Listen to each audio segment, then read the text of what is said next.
नमस्कार। रात के 8 बज चुके हैं और वक्त हो गया है हमारे खास बुलेटिन बांसवाड़ा पत्रिका का। आप देख रहे हैं बीबीसी राजस्थान और मैं हूं आपके साथ हेमंत पाठक राही। चलिए शुरुआत करते हैं आज की सबसे बड़ी खबरों से। डालते हैं एक नजर आज की सुर्खियों पर। कुशलगढ़ में गो सम्मान आह्वान संदेश आयोजन, साध्वी श्रद्धा गोपाल सरस्वती दीदी का संबोधन हुआ। हस्त निर्मित मॉडल से विज्ञान मेले में किया श्रेष्ठ प्रदर्शन, एलबीएस स्कूल के बच्चों ने बनाया अनोखा मॉडल। बांसवाड़ा के सरकारी स्कूल में विस्फोट से खोद दिए 2 विशाल कुएं, स्टाफ रहा बेखबर, डीईओ ने मौके पर जाकर किया निरीक्षण। योग प्रशिक्षकों ने कार्य अवधि और मानदेय बढ़ाने की मांग, बांसवाड़ा कलेक्ट्रेट पर किया प्रदर्शन, दिया ज्ञापन। कुशलगढ़ में उपखंड अधिकारी ने नगर पालिका का किया आकस्मिक निरीक्षण, सेवा शिविरों की ली जानकारी, अधिकारियों को दिए निर्देश। बीज स्वराज के तहत रबी उत्सव कार्यक्रम संपन्न, सज्जनगढ़ ब्लॉक के नवा गांव व राणगी में हुआ कार्यक्रम। चंदूजी का गढ़ा के पास बाइक को अज्ञात वाहन ने मारी टक्कर, युवक गंभीर रूप से घायल, एमजी अस्पताल में भर्ती कराया। कुख्यात हार्डकोर अपराधी कमल सिंह उर्फ कमल राणा गिरफ्तार, प्रतापगढ़ पुलिस ने ऑपरेशन चक्रव्यूह के तहत की कार्रवाई। तो ये थी आज की खास सुर्खियां। अब खबरों को देखते हैं विस्तार से। एक छोटे से ब्रेक के बाद बने रहिए हमारे साथ। बांसवाड़ा में अगर फर्नीचर लेना है तो एक ही नाम याद रखिए, पुणे फर्नीचर्स। यहाँ आपको मिलती है हर रेंज और हर वैरायटी के फर्नीचर्स। प्रीमियम डिजाइनर सोफास 5 साल की वारंटी के साथ। हम खुद हैं मैन्युफैक्चरर, इसलिए हर सोफा और बेड बनता है प्रीमियम क्वालिटी में। यहाँ है बेड की वाइड रेंज, 7 कंपनीज की मैट्रेसेस और 30 टाइप्स की steel and wooden wardrobes. Branded हो या नॉन ब्रांडेड, सब कुछ यही अवेलेबल है। Branded bedroom sets, dining table sets, glass और मार्बल टॉप्स में, और साथ में ऑफिस टेबल्स एंड चेयर्स भी उपलब्ध हैं। और सुनिए, सिर्फ फर्नीचर ही नहीं, यहाँ इलेक्ट्रॉनिक्स और विवाह पैकेज भी मिलता है। तो अपनी बेटियों को दीजिए उनकी पसंद का फर्नीचर एंड इलेक्ट्रॉनिक्स एक ही जगह से, पुणे फर्नीचर्स से। सबसे खास बात, बांसवाड़ा में सिर्फ पुणे फर्नीचर्स ही है जो आपके घर तक फर्नीचर डिलीवरी की सुविधा देता है। तो अब वेट किस बात का, आज ही आइए पुणे फर्नीचर्स बांसवाड़ा। दिल धीरे धीरे धड़के आज फिर होने को है आगाज, सफर पर चलने का, बढ़ने का। इतना है हौसला, जितना भी फासला, मंजिल ने मिल ही जाना है।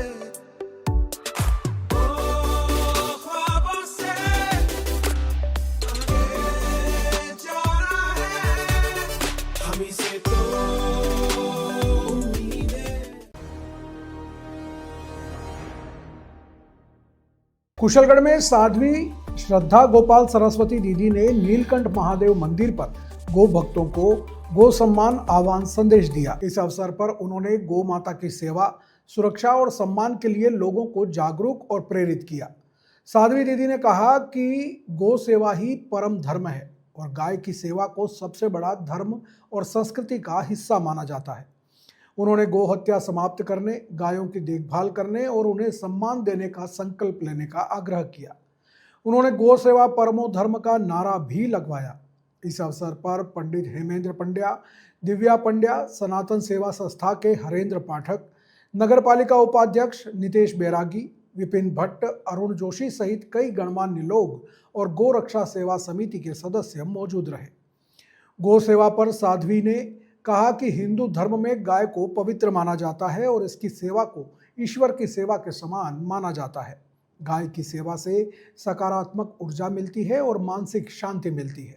सभी से अपील की गई है कि वे गौ माता की देखभाल और संरक्षण के लिए अपनी सामर्थ्य अनुसार योगदान करें, जो हमारे भविष्य के लिए महत्वपूर्ण है। जिला स्तरीय 3 दिवसीय विज्ञान मेले में एलबीएस स्कूल गनोड़ा के छात्रों ने शानदार प्रदर्शन किया। विद्यालय प्रबंधन ने छात्रों और अध्यापकों का प्रतीक चिन्ह देकर सम्मान किया। विद्यालय की प्रधानाचार्य पीयूष कुमार रावल ने बताया कि विद्यालय में छात्रों और विज्ञान के अध्यापकों ने 1 महीने से कड़ी मेहनत करते हुए मॉडल का निर्माण किया, जिसमें विभिन्न प्रकार के अलग अलग वर्किंग मॉडल बनाए गए। इस विज्ञान मेले में जेकी शर्मा, मेहुल पंचाल, हेमेंद्र बुनकर, देवेंद्र शर्मा, निखिल सुतार और शंकर गहलोत ने छात्रों के मॉडल निर्माण में योगदान दिया। विज्ञान मेले में कृष सुथार ने सीनियर वर्ग में दूसरा स्थान प्राप्त किया, जबकि सुहानी सुथार ने जूनियर वर्ग में प्रथम स्थान प्राप्त किया। इसी प्रकार शिल्पा पाटीदार ने सीनियर वर्ग में दूसरा स्थान और सारांश दर्जी ने जूनियर वर्ग में तीसरा स्थान प्राप्त किया। इसके अलावा संजना पाटीदार, विधिका कलाल, हित पाठक, जय पंड्या आदि ने भी विभिन्न वर्गों में उत्कृष्ट प्रदर्शन किया। विद्यालय निदेशक मिलन पाठक ने ट्रैक सूट और प्रतीक चिन्ह देकर मार्गदर्शक शिक्षकों का सम्मान किया। इस मौके पर स्टाफ साथी जुगल पंचाल और मनोज बुनकर भी मौजूद रहे। बांसवाड़ा शहर के नजदीक स्थित राजकीय उच्च प्राथमिक विद्यालय में घोर लापरवाही और उदासीनता का एक चौंकाने वाला मामला सामने आया है, जहां एक निजी व्यक्ति ने स्कूल परिसर के अंदर कुओं के लिए 2 बड़े-बड़े खड्डे खोद दिए। इस खुदाई में विस्फोटक पदार्थों का भी प्रयोग किया गया, लेकिन हैरत की बात यह है कि इसकी जानकारी विद्यालय के स्टाफ तक नहीं हुई। विस्फोट की शिकायत पर हरकत में आया शिक्षा विभाग। मामले का खुलासा तब हुआ जब लगातार विस्फोटों के साथ खुदाई होने की शिकायत जिला शिक्षा अधिकारी तक पहुंची। सोमवार शाम 5:30 बजे जिला शिक्षा अधिकारी शम्मे फरोजा बतुल अंजुम तुरंत मौके पर पहुंची और वस्तु स्थिति का जायजा लिया। डीईओ शफब अंजुम ने बताया कि शिकायत मिलने के बाद जब वह विद्यालय पहुंची तो परिसर में कुएं बनाने के लिए खोदे गए 2 बड़े-बड़े गड्ढे मिले। यह कार्य दीपावली के अवकाश से मात्र 4 दिन पहले ही शुरू हो गया था। इस पूरे घटनाक्रम में सबसे आश्चर्यजनक बात यह है कि स्कूल की संस्था प्रधान ने इस मामले में पूरी तरह से अनभिज्ञता जाहिर की और कहा कि उन्हें परिसर में चल रही इस बड़ी खुदाई के बारे में कोई जानकारी नहीं है। दूसरी ओर खुदाई कराने वाले निजी व्यक्ति ने दावा किया कि उसने विधिवत रूप से स्कूल की प्रधानाचार्य को सूचित करने के बाद ही ये कार्य शुरू किया है। व्यक्ति ने बताया कि उन्होंने स्कूल परिसर की दीवार को तोड़कर जेसीबी मशीन को अंदर ले जाने और उसके बाद कुओं की खुदाई करने का भी काम शुरू किया। कुल मिलाकर स्कूल के कार्मिकों और संस्था प्रधान की घोर लापरवाही और उदासीनता के चलते एक निजी व्यक्ति द्वारा सरकारी परिसर में अवैध रूप से कुओं का निर्माण करा दिया गया। विस्फोटक का उपयोग और असुरक्षित तरीके से 2 बड़े गड्ढों की मौजूदगी यहां पढ़ने वाले विद्यार्थियों के लिए भी एक बड़ा खतरा है। गड्ढों के कारण कभी भी कोई बड़ी अनहोनी या दुर्घटना हो सकती है। जिला शिक्षा अधिकारी ने इस गंभीर लापरवाही को लेकर अब सख्त कार्रवाई के संकेत दिए हैं। मुझे भी आज ही पता लगा, वहाँ की संस्था प्रधान और पीओ दोनों आए थे और मेरे को सूचना देने के लिए, तो मैंने वहाँ जाके मुआयना भी किया कि काफ़ी गहरे खड्डे 2 खोद रखे हैं जो कि बच्चों की सुरक्षा की दृष्टि से बहुत हानिकारक हैं। और हमने तुरंत एक संस्था प्रधान के थ्रू एक परिवार भी कोतवाली भेज दिया है कि कार्य को रोका जाए। और पुलिस वाले भी आके वहाँ पे मौके पे आए थे और उन्होंने भी निरीक्षण किया। जी, वहाँ पर ये मानने में आ रहा है और वहाँ के स्थानीय लोगों का कहना है कि हम ब्लास्टिंग द्वारा उसको हाँ, वो ब्लास्टिंग की खबर मुझे मिली थी, इसलिए मैं फ़ौरन वहाँ गई थी, क्योंकि ब्लास्टिंग करने से तो आसपास की भी जो भी बिल्डिंग्स होती हैं उसको भी खतरा होता है और जो स्कूल है उसको तो खतरा हो गई, क्योंकि उसके परिसर में ये ब्लास्टिंग होकर वो खड्डे खोदे गए बड़े-बड़े। तो इसलिए हमने इसको रुकवाने का कार्य जो भी था वो रुकवा दिया और परिवार भी भिजवा दिया कोतवाली। और कल हम कलेक्टर साहब से भी मिलेंगे और एक एप्लीकेशन उनको भी देंगे प्रार्थना पत्र की इस कार्य को स्कूल परिसर में न करके कहीं और पे किया जाए, तो वहाँ पे इसको पूरी तरह से बंद करवा दिया जाए। जी, वहाँ पर 2 अलग-अलग गड्ढे खोदे गए हैं और उसमें पास ही में आंगनवाड़ी भी है और दीवार को जो स्कूल परिसर की दीवार है उसको तोड़कर बनाया गया है। हाँ, वो बिल्कुल सही है। ये दीवार को कोर्ट को तोड़कर ही गाड़ी इनकी आई है जेसीबी की और उसके अनुसार इन्होंने कार्य किया। हमने वो ठेकेदार से भी बात की, एजेंट साहब से, जो भी जेईए ने उनसे भी बात की और सबसे ये कहा कि भाई इस कार्य को आप अभी फ़ौरन रोकिए और इससे अब कलेक्टर साहब से मिलकर ही विभाग के द्वारा हमारी तरफ से ऑब्जेक्शन भी जाएगा कि भाई बच्चों के हित में फलानी। ये तो शुक्र की बात है कि अभी छुट्टियाँ चल रही हैं, बच्चों की अवकाश चल रहे हैं, दिवाली के मध्यावधि अवकाश, तो इसलिए बच्चों को कोई अभी तो फ़िलहाल उनको कोई खतरे की बात नहीं है। लेकिन हाँ, अगर ये बंद नहीं हुआ कार्य तो फिर आगे कहीं खुदा न खास्ता नुकसान हो सकता है, तो उसको सोचकर ही हमने इसको रुकवाने का कार्य किया है। जी मैडम, ये विद्यालय की छुट्टियाँ कब से हुई है? विद्यालय की छुट्टियाँ शनिवार को लास्ट वर्किंग डे था, 12 तारीख से हुई है, संडे से, और ये करीबन 24 अक्टूबर तक चलेगी। तो ये वाली जो जो अभी मैं पोजीशन देख के आया मौके की, हम्म। वहाँ पर ये नज़र आ रहा है कि लगभग ये 8 दिन से काम चल रहा है। तो सर 8 अक्टूबर से स्टार्ट हुआ है। वो मैडम भी कह रही थी जो संस्था प्रधान है कि 8 अक्टूबर को आए थे लोग, तो वो तो उस दिन छुट्टी में थी। तो मैंने भी उनसे भी कहा कि भाई आपको किसी भी जो भी चार्ज जिनको दे के गई थी उनको मुझे तो सूचित करना चाहिए था अपने उच्च अधिकारी को कि इस तरीके से काम हो रहा है और जेसीबी आ रही है, दीवार तोड़ रही, तो फ़ौरन उस दिन ही हम उसको रुकवा देते। इतना खड्डा होता ही नहीं, और ये ना ब्लास्टिंग होती, और ऐसा जो आज हुआ वो ऐसा कुछ होता ही नहीं, काम उस वक्त ही रुक जाता। जी मैडम, आपका नाम? मैं शफा मंजू हूँ, जिला शिक्षा अधिकारी प्रारंभिक बांसवाड़ा। जी मैडम, आपके नॉलेज में कब आया था ये मामला? ये आज ही सुबह आया, और आते ही मैं फ़ौरन मुआयने पर स्कूल गई थी, और वहाँ 2 घंटे बैठ के सब बातचीत करी, ठेकेदार से, एजेंट से और पुलिस वालों से भी, तो आप भी गए थे वो मौके पर। जो स्कूल में गड्ढे करोगे, आपने परमिशन ली थी क्या? बिल्कुल ली थी भाई साहब। किससे ली थी? कैलाश जी बारबन साहब थे और ये मैडम जी ये थे स्कूल में। इनको मैंने पहले बाइक लेके आया था, पूछा था या 2 कुएं करने, उन्होंने बोला कर दो, कैलाश जी को पूछ लो और कर दो। कौन से मैडम थे? मैं नाम नहीं जानता हूँ, अभी जो कार में गए वो मैडम थी। अभी ये जो कार में हाँ, सभी 7-8 मैडम थी। हाँ। बाकी इन्होंने बोला कि उन मैडम से बात कर लो और कर दो। ये मशीन आप कहाँ से लाए? ये मशीन तो मुझे वो चल रहा था माकोद में काम, वहाँ से लेके आए थे। नहीं, अभी यहाँ अंदर कैसे लाए? इतनी बड़ी बड़ी मशीन आप अंदर तो लेके आ गए, अंदर गेट दीवार तोड़ के? हाँ, दीवार तोड़ के लाए तो दीवार तोड़ने की परमिशन ली थी? हाँ, पूछा था मैंने, उनको बोला था वापस बना के दे देंगे, तो वापस बना के दे देंगे। तभी ये जो प्रिंसिपल मैडम कार में गई, उन्होंने बोला? हाँ, इन्होंने बोला। क्या नाम है आपका? मेरा नाम ठाकुर है। क्या आप क्या करते हो? यहाँ पे काम देखता हूँ मैं, सामान वामान लाने का ध्यान रखता हूँ। मैनेजमेंट करता हो? हाँ जी। अभी ये जो मैडम कार में गई, उसी ने बोला? हाँ, उसी ने बोला था। क्या नाम है आपका? मेरा नाम ठाकुर है साहब। और ये ठेका किसका है, किस चीज का? ये जय जिम का है। तो क्या कर रहे हो ये कुएं वगैरह बना रहे पानी के काम में, जय जिम का काम है, सप्लाई का काम है। ये काय की बाउंड्री है? ये तो स्कूल की बाउंड्री है ना। कौन सी स्कूल है? ये जानावाड़ी। जानावारी स्कूल है? हाँ, जानावारी स्कूल में बिना परमिशन के आप काम कर रहे हो? परमिशन लेके काम किया ना, बिना परमिशन। किसका परमिशन लिया था? ये कैलाश जी ने पूछा था और ये मैडम को पूछा था। ये भी जो खड़े थे उनको? हाँ। नॉलेज में नहीं है। तो ब्लास्ट कर रहे हैं तो आपको नॉलेज में नहीं है? नहीं नहीं सर, मेरी छुट्टी कितने ब्लास्ट हुए ये? सर मेरे को नहीं मालूम। नहीं, ब्लास्ट हुआ वो किसने बताया आपको? वो तो मेरे पास ये इन पब्लिक का फोन है, ये है ना, ये गाँव वाले, उन्होंने बोला था। क्या कि बोला? मैडम ये ब्लास्ट हो रहा था। मैं तो फिर तुरंत यहाँ आ गई। मैंने तुरंत इसको ना बोला कि मैंने को तू ब्लास्ट करना मत, बंद कर दे। फिर मैं डीओ ऑफिस में गई, डीओ ऑफिस में एक लेटर देने, फिर वापस फिर भी आपने वहाँ देखा जाकर मौका? अभी हाँ मैं तो गई ना, फोटो भी खींचे मैंने, भैया से खींचवा। देखो आप एक बार मौका देखो देखा, वापस। कितना गई। बड़ा गड्ढा, कितना गहरा है ना, 50-60 फीट है। 50-60 फीट कूद गया, आपको पता नहीं है? सर छुट्टियाँ चल रही हैं, शनिवार से छुट्टियाँ है। शनिवार से छुट्टियां हैं। शनिवार को आज सुबह से आप कितनी बजे आए यहाँ? मैं सुबह यहाँ मैं- कितनी बजे आए? आपको कितनी बजे सूचना मिली? जानकारी मिली। देखो तू मत बोल, मैं बता रही हूँ, तू मत बोल। मैं जानकारी में जैसे ही मेरे पास कॉल आया, मैं तुरंत आके ये जो ठेकेदार है उसको आयुष्मान आरोग्य मंदिर योजना के तहत लोक उपापन के माध्यम से कार्यरत योग प्रशिक्षकों ने जिला कलेक्टर को ज्ञापन सौंपकर कार्य अवधि और मानदेय बढ़ाने की मांग की है। ज्ञापन में बताया गया है कि वर्ष 2018 से सीएचसी और पीएचसी स्तर पर योग प्रशिक्षक जन जन तक योग के माध्यम से स्वस्थ जीवन का संदेश दे रहे हैं।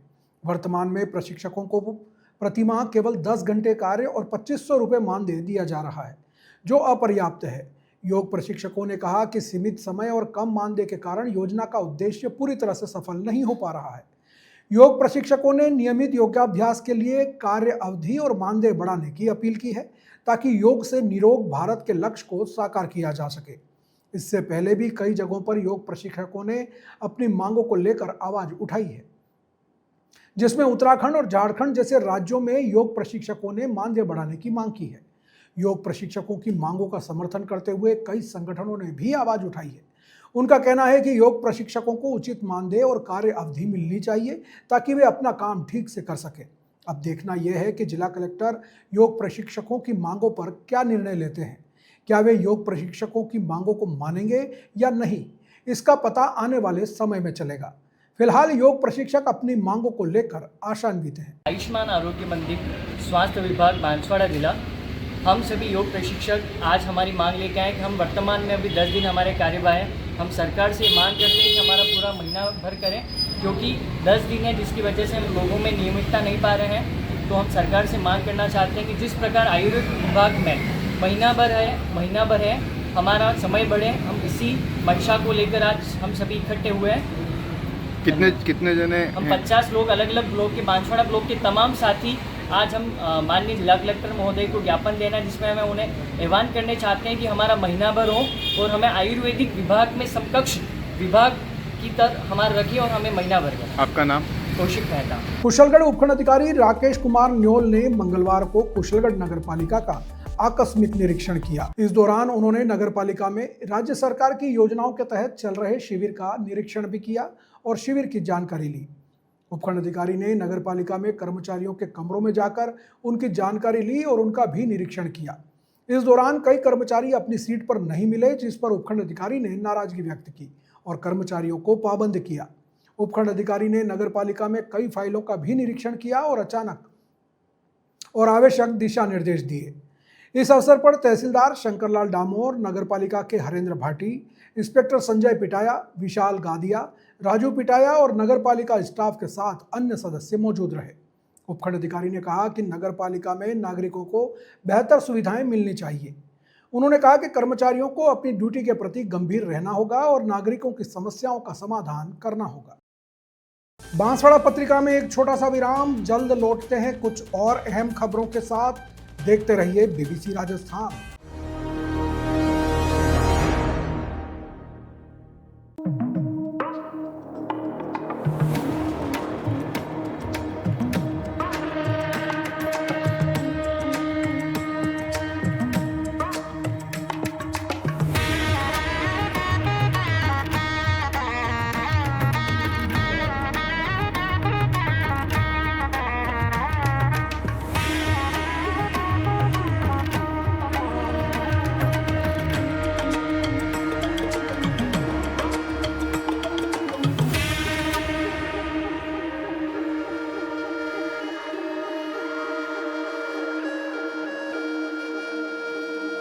दिवाली आते ही सबसे पहले घर सजने लगता है। ये कर्टन्स ही तो हैं जो हर कमरे को नया फील देते हैं, एक नई रोशनी। चाहे आपको चाहिए मॉडर्न टच या थोड़ा ट्रेडिशनल लुक, कोठारी एंटरप्राइजेस पर मिलेगा हर पसंद के हिसाब से परफेक्ट कर्टन कलेक्शन। इस दिवाली घर को सिर्फ सजाइए नहीं, उसे महसूस कराइए नए कर्टन्स के साथ। कोठारी एंटरप्राइजेस, बांसवाड़ा, हर फेस्टिवल के लिए परफेक्ट होम लुक।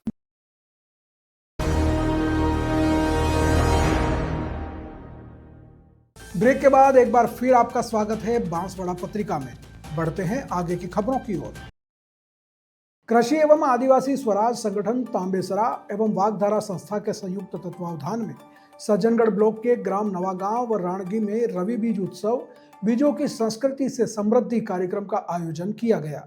इस आयोजन में सक्षम समूह, ग्राम स्वराज सदस्य, कृषि एवं आदिवासी स्वराज संगठन के सदस्य सहित बड़ी संख्या में ग्रामीणों ने भाग लिया। कार्यक्रम में संगठन सदस्य मान सिंह कटारा एवं ब्लॉक सहजकर्ता सुनील मालवीय ने बीज स्वराज कार्यक्रम के उद्देश्य बताते हुए कहा कि पर्यावरण के अनुकूल पारंपरिक देशी बीजों की उपलब्धता बढ़ाना, जलवायु सहनशील बीजों का संरक्षण एवं प्रचार करना, बाजार पर निर्भरता घटाकर समुदाय आधारित बीज आदान प्रदान को प्रोत्साहित करना, मिट्टी, जल एवं पर्यावरण का संतुलन बनाए रखना और युवाओं को बीज संरक्षण तथा प्राकृतिक खेती से जोड़ना ही इस कार्यक्रम का मुख्य उद्देश्य है। इस अवसर पर किसान मित्र गोविंद, देवीलाल, मोतीलाल, किसान बहन रेशमाबाई, लक्ष्मी, सुखी, वेस्ती सहित सक्षम समूह की सदस्यों ने समुदाय को बीज संरक्षण एवं बीज उपचार की पारंपरिक विधियां बताई। सहजकर्ता लाल सिंह डोडियार, बीना डोडियार एवं दिनेश हाड़ा द्वारा बीज प्रदर्शनी, रैली एवं रंगोली के माध्यम से बीज स्वराज का संदेश समुदाय तक पहुंचाया गया। कार्यक्रम का समापन बीजों की इस पारंपरिक संस्कृति और संरक्षण के उत्सव को आगे बढ़ाते हुए समुदाय के साथ संवाद के रूप में हुआ, जिसमें आगामी रबी फसल में देशी बीजों के उपयोग और बाजार पर निर्भरता को कम करने का संकल्प लिया गया। बांसवाड़ा जिले के चंदूजी का गड़ा के पास एक दर्दनाक हादसा हुआ, जहां बाइक सवार युवक सोहन पुत्र प्रेम शंकर निवासी अखेराज का गड़ा को अज्ञात वाहन ने टक्कर मार दी। हादसे में सोहन को चेहरे पर गंभीर चोटें आई हैं। राहगीरों ने एम्बुलेंस को सूचना दी, लेकिन जब तक एम्बुलेंस पहुंचती, परिजन मौके पर पहुंच गए और घायल युवक को निजी वाहन से उपचार के लिए एमजी अस्पताल लेकर आए। घायल युवक का एमजी अस्पताल में उपचार जारी है। डॉक्टरों ने प्राथमिक उपचार के बाद उसे वार्ड में भर्ती कर लिया है। परिजनों ने बताया कि सोहन बाइक लेकर किसी काम से गया था, तभी अज्ञात वाहन ने उसकी बाइक को टक्कर मार दी। फिलहाल सोहन की हालत स्थिर बताई जा रही है। प्रतापगढ़ पुलिस ने ऑपरेशन चक्रव्यूह के तहत बड़ी कार्रवाई करते हुए 897 किलो 500 ग्राम अवैध डोडा चूरा परिवहन के मामले में कुख्यात हार्डकोर अपराधी कमल सिंह उर्फ कमल राणा को गिरफ्तार किया है। पुलिस अधीक्षक प्रतापगढ़ बी आदित्य के निर्देशानुसार अतिरिक्त पुलिस अधीक्षक परबत सिंह और कार्यवाहक पुलिस उपाधीक्षक गजेंद्र सिंह राव के मार्गदर्शन में थानाधिकारी प्रवीण टांग के नेतृत्व में गठित पुलिस टीम ने इस कार्रवाई को अंजाम दिया। पुलिस ने 2 स्कॉर्पियो गाड़ियों से 897 किलो 500 ग्राम अवैध डोडा चूरा जब्त किया। इस मामले में पुलिस ने आरोपियों की पहचान कोशलाराम, ओम प्रकाश और चीमाराम के रूप में की है, जो बाड़मेर जिले के निवासी हैं। पुलिस ने इस मामले में कुख्यात हार्डकोर अपराधी कमल सिंह उर्फ कमल राणा को भी गिरफ्तार किया है। पुलिस आरोपियों के खिलाफ आगे की कार्रवाई कर रही है। तो ये थी आज की बड़ी खबरें। ऐसी ही सटीक और तेज खबरों के लिए देखते रहिए रोजाना रात 8 बजे बांसवाड़ा पत्रिका। अगर आप भी अपने क्षेत्र, संस्था, समाज या संगठन की खबरें हमारे साथ साझा करना चाहते हैं तो हमसे संपर्क करें 9414102499 पर। और प्रदेश की हर ताज़ा जानकारी के लिए सब्सक्राइब करें हमारे इंस्टाग्राम और यूट्यूब चैनल BBC राजस्थान को। नमस्कार।